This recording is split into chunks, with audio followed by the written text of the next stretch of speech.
The days are longer, the calendar is filling up, and I want to feel as good as this beautiful summer weather. That's why I've been loving Groons. It's one daily pack of gummies that covers my greens, vitamins, and minerals, and even has 6 grams of prebiotic fiber. So I don't need to juggle a complicated wellness routine on top of everything else. They taste amazing.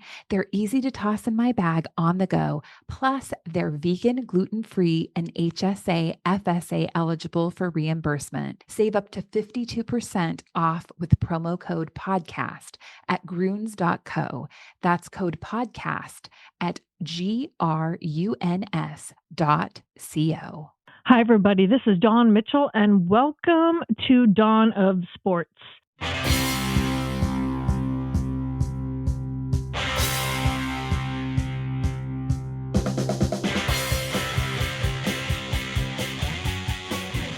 We have an awesome guest this week, Jim and I. We're talking to Leo Lewis, former Viking. He has a foundation. You know he's got such a big, amazing personality and can't wait to dig in.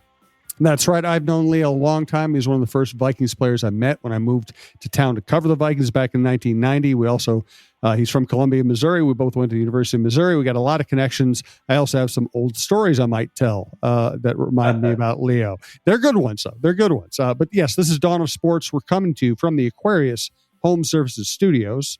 Best way to listen to this show or any show at talknorth.com. Please subscribe to your favorite podcast app. It's free. It's the easiest way to listen. And we're presented to you by Lexus Wyzetta and Maplewood. Back to Dawn. Well, thank you, Jim. And Wyzetta. Woohoo! I got it right. Yes. 2 in a row. Yes. It's a streak. Love it. Love it so much. Well, we want to welcome in Leo Lewis, who is not only a friend to both of us, but many of you who listen out there. Leo, welcome to Dawn of Sports. Thanks for joining us today. Hey, Don. How you doing, Jim? Thanks everybody for having me. You know, it's perfect timing, too, as we're in the in-between before the Vikings come back for training camp. And we saw little nibbles of what they did during OTAs and minicamp. How much do you dive in, or do you invest like maybe later when the preseason starts? How do you look from afar as a former player? That's interesting, Don. Right now, man, I'm really waiting until the season starts, the regular season starts. I'm not too into it. Now, if you can recall, and we'll probably delve into it a lot, I've played professional football for 13 years, 11 with the Vikings. And then, I went right into the front office with the Vikings for 13 years. Right. So I've seen plenty of football throughout my career. And, fortunately, I was able to get away from it for a while. But I just contend that football is football. It doesn't matter what the year is. But I do believe, like you do, there are a lot of personalities involved with this game, particularly with the Vikings. And they've become really good stories for us. Oh, great stories. Great stories. And I do love how after your playing days, you were the director of player development for the Vikings. So you know all what it's like to take these young players and kind of mold them into becoming professionals. And in your mind, how did you have to be molded into a professional when you started? Because if I recall, you went undrafted, right? How did you mold yourself? Oh, of course. And I had been on 3 teams before I even came to the Vikings. But, I think what was embedded in me really early, both of my parents were educators. And the only stats they wanted to see were those on the grade card. They wasn't worried about my professional sporting career or my college sporting career, but they certainly were invested and would do anything to help me succeed. But, because I wasn't drafted, I had to think of a plan B. And certainly it didn't take me long to really understand that education was important, even as a career. And I embarked on that throughout my playing career. So I'm going to offer a memory. I came to town from Dallas to cover the Vikings in 1990. I think Leo was one of the first players I met. And I remember one of my first interviews with Jerry Burns. We were talking about the punt return situation. And there were other options. There were younger players that they could have put back at punt returner.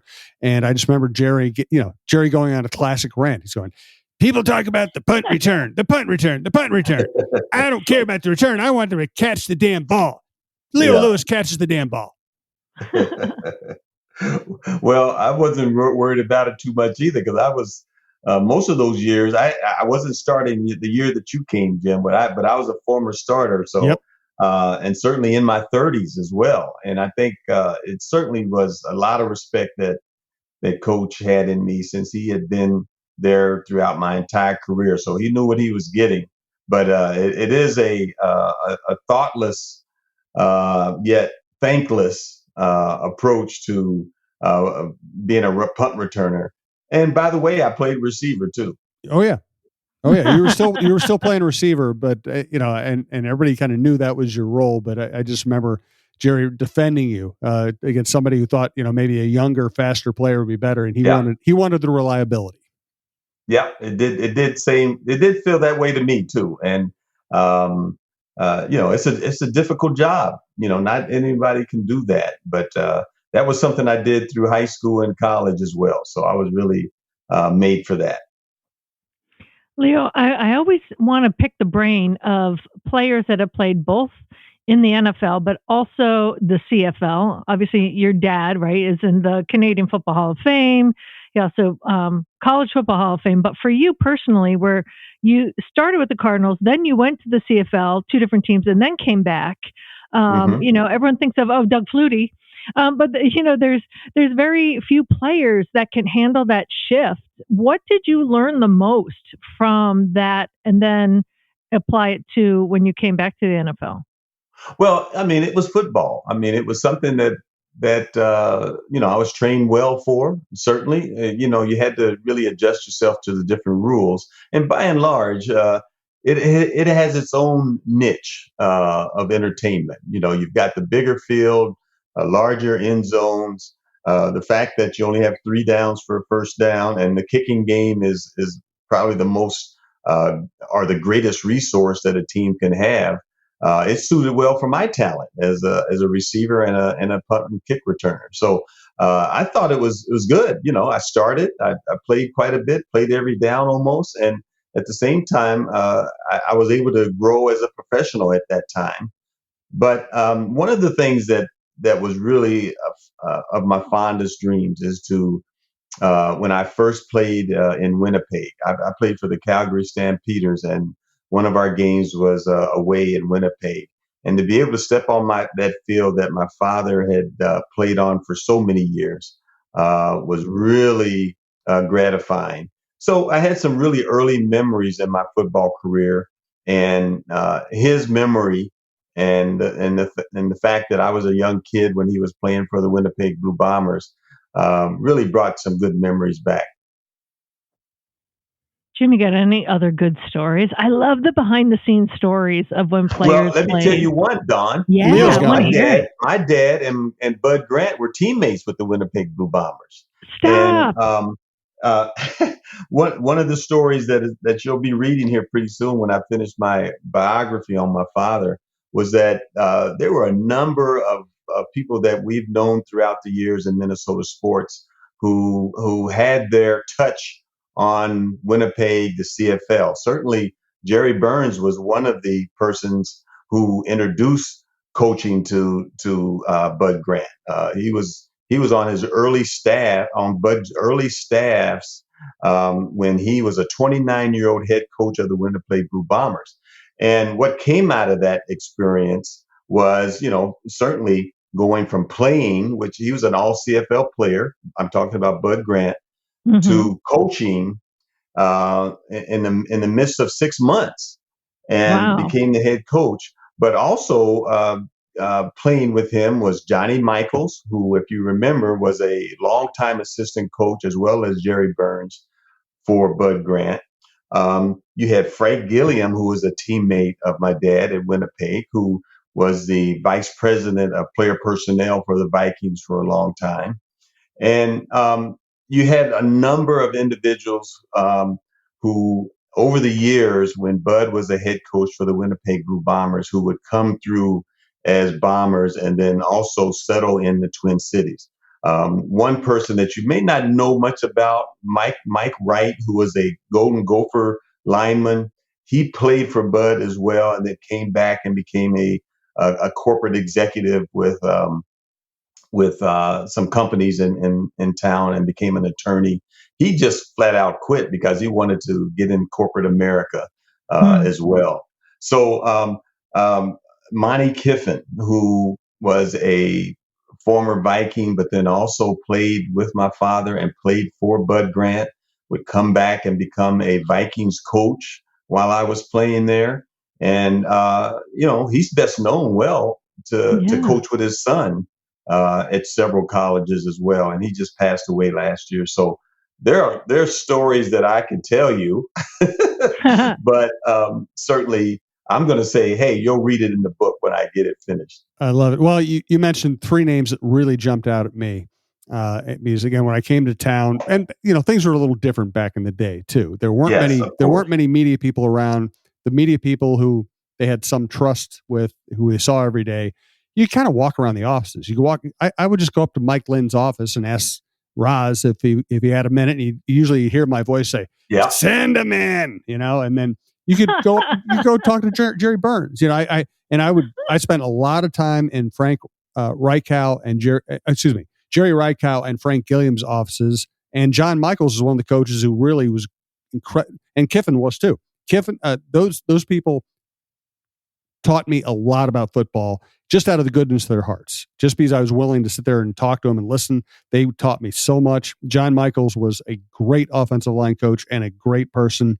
Frank Gilliam was beloved in that organization for all the right reasons. And Monty Kiffin is one of the great defensive coaches of all time. And they were all just tremendous people. Well, let me ask you this, Leo. You deal with all of these people and you have so many stories. I know you're writing this book. What was the impetus to finally write something down about your dad? And I would say, I thought it would be so hard to hold on to all of these stories that you would have had like a whole series out by now.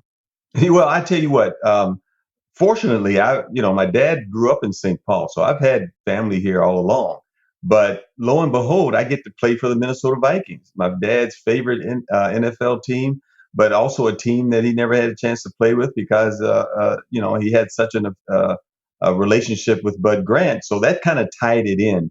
But I Mm. just think that my dad's story needed to be told. He grew up in St. Paul and was a all city player out of St. Paul, went to a, a black school, Lincoln University in Jefferson City, Missouri, and was connected with so many people that we know today. Don Hudson, who was a coach at McAllister, high school coach in Minneapolis, but one of the first black coaches at McAllister College, also was a teammate of my dad at Lincoln University.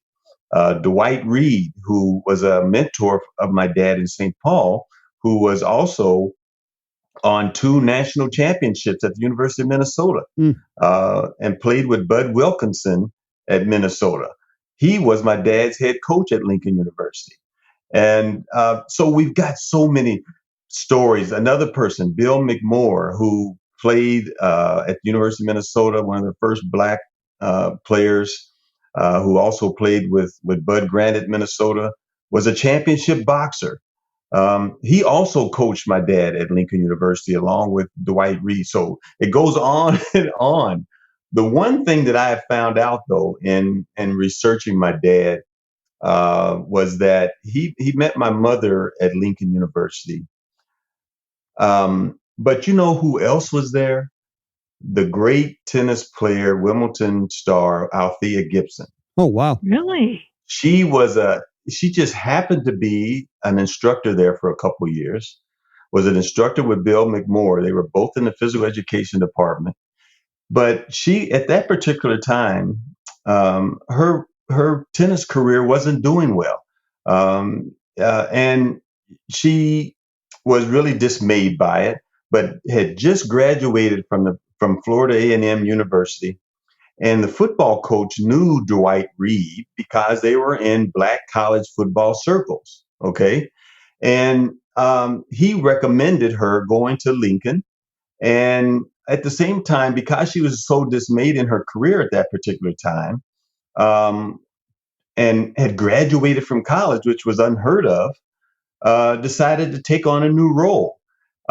Yeah, she still played tennis, But it wasn't until after those 2 years that she became the Althea Gibson that we all know today as an international tennis star. And, certainly won Wimbledon twice, won the French Open.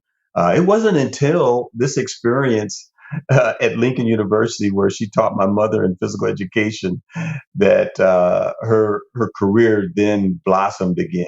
So it's amazing, all these stories. But at the Wow. same time, it's up to me to really kind of formulate my dad's career and my mom's experience as a football wife, and to really kind of focus more on my dad's experience as a professional football player. Man. Well, you have experience in the writing too. You're like Jim, right? You've edited, published all those Vikings alumni newsletters. So you already have like kind of the foundation of how to get this thing rolling before you even started writing the book, right? Well, I've been forced to be articulate because I had to write a dissertation. I had to write a dissertation at the University of Minnesota, and lo and behold, it was on NFL players, and that gave me some. One of the qualities that I think all writers need is some consistency and some durability and some a commitment to getting projects done. And I learned some of that through football, but I think one of the frontiers of my career was to really buckle down and write a dissertation and do research. And so that has a lot to do with it, because this is going to be more of a research oriented book, because my dad's not along here alive to tell me all these stories. I've got to find it out through newspapers and oral histories of some of the people that he played with and knew. So it's a great project for me. There's no doubt about that. Oh, that's great stuff. I can't wait to read it. We want to talk about some other Vikings topics, also some other things Leo has going on. First, want to thank our sponsors. Thanks again to Aquarius Home Services. Also want to let you know about Natrium. Dawn loves these ads. They have balms. Stand by, yeah. They have balms. They have oils. They have, one of the things I haven't mentioned enough from Natrium, natrium.com, Natreum, is the quick fix stress relief products they have. So they can help you with sleep. They can help you with pain. They can help you with having fun without having to, use alcohol or something stronger. But they have there are people in my life who don't like public speaking, who don't like, getting up in front of crowds. And when they have to go do that type of thing, they like having something they can take that just takes a little of the edge off, helps them calm their nerves so they can get through it.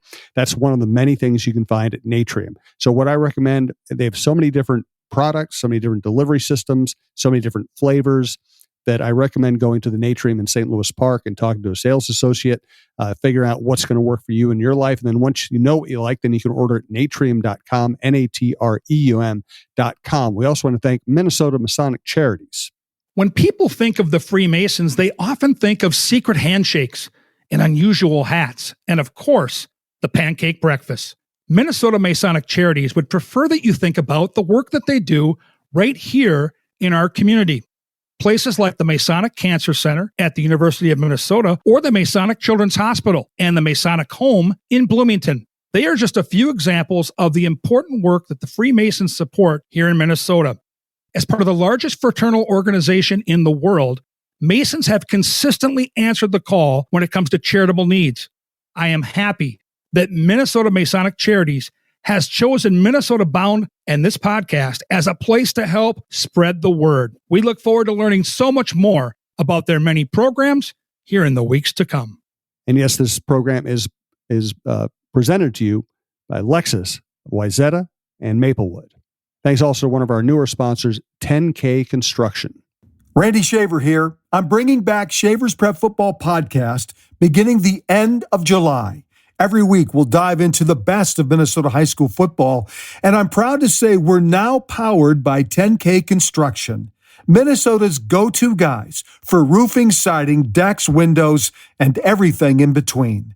After severe weather hits, they'll even come out and give you a free, honest inspection to make sure your home is in good shape. Schedule your free honest inspection today at 10kconstruction.com or call 763-200-6064 for more information. That's 763-200-6064. The land of 10K Construction. And Leo, let's start off the second half of the show. We are of the age where we are losing people we care about. It's inevitable. And the latest great Viking to pass away was Jim Marshall. Do you have any good Jim Marshall stories or memories? Well, I tell you what, the way Jim and I bonded initially was because he played against my dad in Canada. He played Wow. 1 year. It was during a fulcrum in his career as well. He left Ohio State early, went to Canada to play a year before he came back to play for Cleveland, I believe it was. And then, certainly he was a Vikings mainstay. But he's the one that, got, set me aside and told me about his experiences playing against my father in Calgary for the 1 year that he was there, or the stint that he was there. I don't think he completed the entire year. But it got him started into professional football, obviously. But I think one of the things that I found out when I came to the Vikings, obviously that was the post Purple People Eaters years. I mean, all those guys were gone by then. I think some of the younger players in that period of time that came out of there were Ahmad Rashad, Tommy Kramer, Mark Mullaney, Ricky Young. Those guys were mainstays. They came out of the Purple People Eaters years. But certainly he was a legend, even at that particular time. And he was kind of the epitome of the coaching at the time as well, where, Bud wanted to make sure that he could find someone consistent. And this was at every position. And I think he also looked at Jim as a leader of men, of the rest of the team. So that was kind of the old style of football as well. Yeah, you had head coach and you maybe had two or three other coaches on the team, but you also had a player-led team and focus as well. And I think Jim epitomized that. Do we work like that in today's game? No, not at all. And I think that's why Jim's memory is going to be legendary, because it was a time when players didn't make a lot of money and played for the love of the game and played through thick and thin as much as they could at that particular time. And he certainly, was the test of time, because he played almost into his 40s, I think it was. The only shame is I wish he didn't. I wish he made it into the Hall of Fame beforehand. Wish he had a chance to see that, and we all had a chance to celebrate him on that level, because we know he had those numbers. I He should agree. be in there. Yes, and everyone talks about it. Is he not the top player that has not made it to the Right. Hall of Fame? I think he's one of the most Yeah, celebrated one of them, player yeah. Mhm. that Yeah. hasn't made it to the Hall of Fame. Definitely. Of course.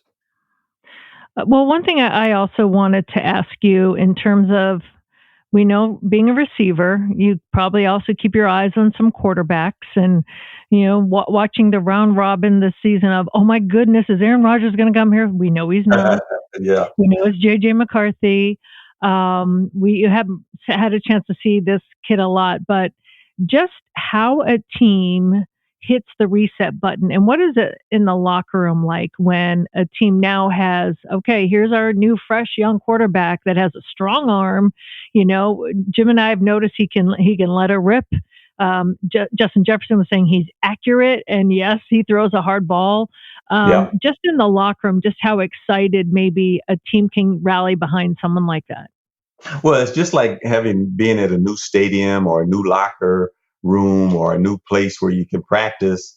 Everybody likes the new shiny toy, and I think it's not going to be difficult for this group to rally behind this young quarterback. I think McCarthy's got a lot of expectation behind him, but he wants to play well too. I think he's got enough motivation to say, hey, I want to be one of the best. So I don't think there's going to be a lack of that.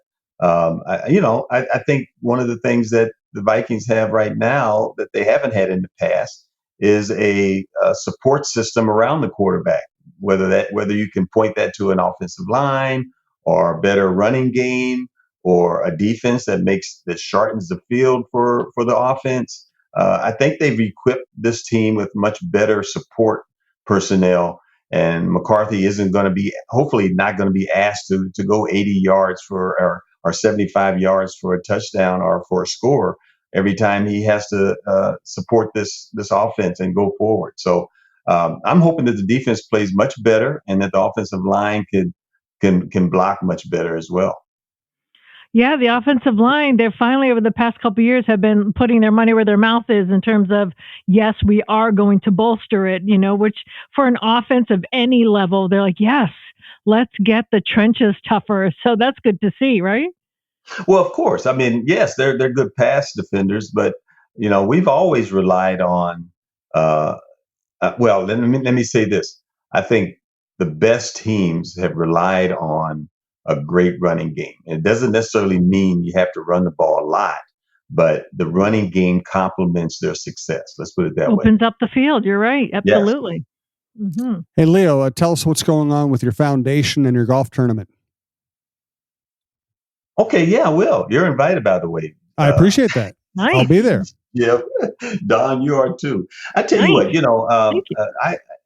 I think my story is going to be this whole notion of parallel tracks. I try to coin it as parallel tracks, where I was kind of forced to, find an alternative career. And lo and behold, I did. Both my parents were educators. I felt that sports science was an endeavor that I liked. And I ended up getting graduate degrees in that area and liked research. It just so happens that I focused on NFL players, which invariably helped me because I ended up going into the front office and becoming a professional in that area of wellness and player development. And so it then gave me an opportunity to extend my experiences and my expertise to the grassroots level and high school level.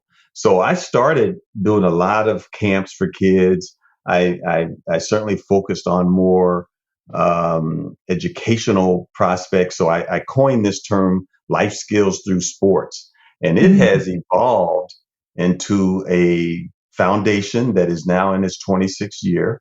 It's evolved into a theoretical framework that I used in my coursework that I teach at the University of Minnesota.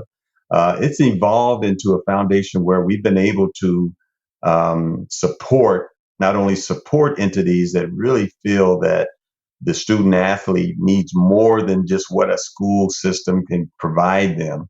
They need auxiliary help, such as my foundation, to really provide more expertise for them to be successful. So we have an academic program that we have in a couple high schools. We also have a summer program for summer school entities such as St. Paul Public Schools. We also are a grantor of giving. We have a grant and scholarship program. And this all has evolved over the last 30 or 40 years that I've been a part of this life skills through sports concept, where we use sport to teach life lessons, to provide examples of certain qualities that kids are going to need when they grow up, such as developing courage, being persistent, being a good citizen, dealing with health and wellness as a consequence to living. So it's really something that I've really developed and conquered to a certain extent because I have my experience as an athlete. I no longer am an athlete, or I think I'm not, but I still engage in golf. So I think that's athletic. People believe that golf is a sport, but so I can consider myself still being an athlete. But I think really more of it centers around lifelong learning more than anything. So to really equip kids and young people throughout their lives is one place that I think the foundation fits in this whole milieu of sport. You know, I'm So I'm so yeah, happy you're doing that, Leo, because I think when I first came to Minnesota, you were at the U of M and you were, if I'm getting your title correctly, I believe you were like an associate athletics director, right? And you were doing that yeah, for the student athletes there. That's how I first yeah, met you. yes. And then I knew, I said, "Oh my goodness, he has this doctorate. He's a doctor." And teaching. And so the fact that you've continued all of that and brought it into such a tangible foundation for even younger kids than Yep, college, because we all know if you start younger, they get better sooner. of course. I just want to thank you for that. Thank you for all of the work that you've put in for on the behalf of youth, and just out of making them good, making their life better. That's a big feather in your cap. But kudos to you for doing that. Well, I think I can't do it for long. Can't do it any much longer. But I like partnering with other organizations who have the same idea. I've mentored several young people who have created their own paths, created their own nonprofits, for that matter. And it's really fitting to say, this is life work for me. And so some of the outcomes of that are our fundraising efforts. We have a awards dinner this month, Thursday, June 26th, where we highlight practitioners like myself who are younger practitioners out in the field, whether they're a physical education teacher, whether they head up a nonprofit, or whether they continue to support life skills through sports. We have an annual dinner to recognize these individuals every year. And then we have a golf tournament, which is our major fundraiser. That's July 28th. And it's a celebrity tournament. People who are well known, who are partners and friends of mine, they come and help me raise money. And we have both of those events at Minnesota Valley Country Club this year. And it's been a mainstay for us. And they've been really welcoming to provide a great experience on those 2 days. So it continues. And then lastly, during the season, we have these watch parties where we highlight our programs and we work and we meet with Vikings fans at some of these VFWs or American Legions or our bars throughout the country, and have Vikings watch parties. And that those are also touch points where we do some fundraising. Well, Leo, as we know, you go to Minnesota and they never let you go. That's right. So I am so grateful for you. Thank you for talking with us. And when can we expect this book? I can't wait to read this. Well, I'm kind of reviewing the first draft, to tell you the truth. Perfect. I've gotten most of it written, but I think the editing and the processing and the fitting of sequences in the book need to happen, need to occur. It's interesting. I was talking to one of your friends, Dave Mona, at a breakfast this week actually, and he was really giddy about the information because he's a sports junkie. He just Uh-huh. he just loves some of that stuff. But you've got individuals like Sid Hartman and Bud Grant who epitomize Minnesota sports, as well as Dave Mona. And he just loves the fact that my father grew up in St. Paul, and I played for the Vikings, and so he's very interested in helping me, um, continue and make this happen. So I'm hoping that by the end of this year, things will be good. Oh, what a labor of love. Do you have a working title yet? Yeah. I won't have you share it. Okay, just wanted to make sure. So you can tell us when we get closer to the release, Yes, and we'll I have you will. Yes, on, I and will. we can release it with some joy. Well, Leo Lewis, former Viking, but always current purple in our hearts. You know that. I Yes. love talking to you every time.